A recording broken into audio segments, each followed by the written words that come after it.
Most people think that you need to wait until you're 30 or 40 to buy your house.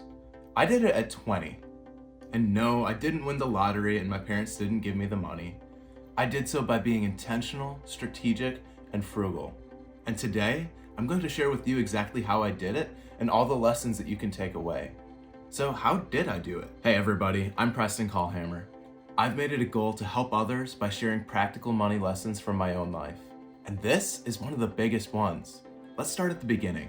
The first lesson to take away is living below your means.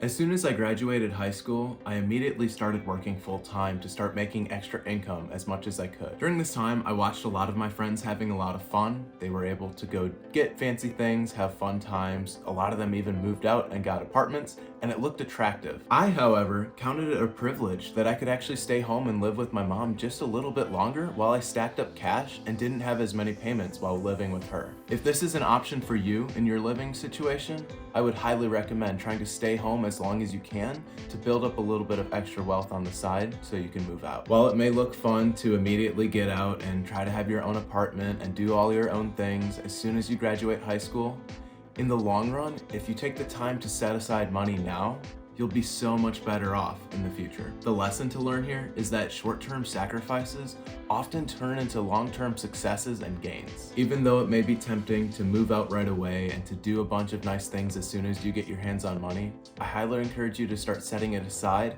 and really try to buy rather than rent. And that leads us right into our second lesson. Lesson number 2 is to build savings early. It was during this portion of my life where I really had to pour myself into building my wealth while also keeping up with all my responsibilities. I decided to go online with my college classes so I could have a more flexible work schedule. And in the process, I was able to work 45 to 50 hours a week while maintaining my college classes. This was not easy, but it allowed me to build wealth and set aside money so that in the future, I could get a down payment on my house. What you can learn here is that you should work hard to build wealth with your goal of buying a house in mind down the road. With that goal in mind, it leads us right into our third lesson. Lesson number 3 is to budget and do your math ahead of time.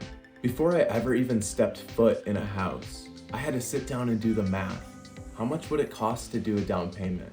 And how much are taxes? How much are the extra fees that go with it for the title? And how much is insurance? All these different things and the month-to-month payments, I had to have a plan ahead of time so that I have the clarity going into that sale, knowing that I know what I'm doing. The lesson to learn here is that buying a house is more than just the list price. You have to know all the different payments and prices that go into buying a house and maintaining that house before you just jump into it. And one of those specific prices is the loan, which leads us right into our fourth lesson. Lesson number 4 is to know your loan options. If you saw my last video, you know that I don't recommend taking out a loan for a car. However, with a house, I understand that most people will need to take out a loan. This was true for me too. And upon doing my research, I learned that using the first-time homebuyer loan was the best option for me. The first-time option offers a lower down payment and often a lower rate of interest. This was best option for me, but you still need to do the research to make sure that you're getting the best deal for yourself with whichever loan you go with. The lesson to learn here is to do your research ahead of time. I highly recommend going with a 15 or 30-year fixed cost loan because those will not change your rate at any point in the loan. It was at this point where I was ready to actually start looking for my home, and that leads us right into lesson 5. Lesson number 5 is finding the right realtor. Working with the right person makes a major difference. When I first went looking for houses, the realtors I met were clearly disinterested and they did not seem to have an interest in helping me find a house. You can say that's maybe because of my age, but either way, I was interested in buying a house and they weren't very interested in helping me. After exploring a few different options, I landed on a realtor who was fantastic. She had an interest in helping me learn, pointing out real details of flaws that she saw in the house, and helping us get the right deal that was best for us. The lesson to take away here is that having the right realtor makes a major difference. If they're interested in helping you learn, teaching you, having the patience to help you find the right house that works for you instead of just closing a sale, you're in the right hands. Now that you're hooked up with a good realtor, it's time to start finding the right location. Lesson number 6 is to patiently choose the right location. We were looking for houses for about 6 months before finding the right one. During this time, we found plenty that weren't a good fit or needed too much work, and others that we thought were a good fit put in offers, and were outbid on them. We had to learn that sometimes God's timing is different than ours, and we just needed to wait for the right option. At this step, it's important to get familiar with the neighborhoods. You want to find a house that's in a safe environment and in a place where the value of the home is not going to be hurt by the neighborhood around you. The lesson to take away here is that where and when you buy is very important.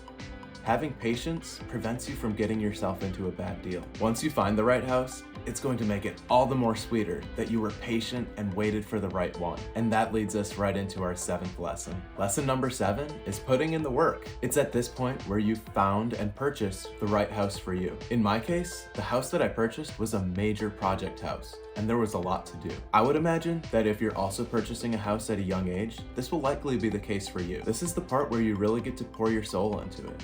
I spent hours and hours cleaning and refurbishing and rehabbing the entirety of this house in order to make it what it is. While yes, at the end of a long day at work and finishing all my college classes, there were times where I certainly didn't feel like coming over to the house to fix it up and clean it up and work on it.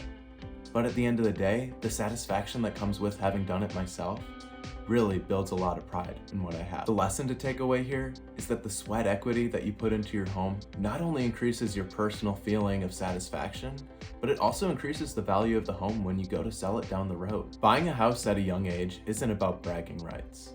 It's about being able to set yourself up for a better future. The sacrifices I made along the way are well worth the successes that I get to have now. And you can do it too, if you follow the same steps. If this video gave you any inspiration, go ahead and hit that like button and subscribe for more content on money and mindset. And drop a comment. Would you rather have a house early on with sweat equity built into it, or wait longer and have a dream home?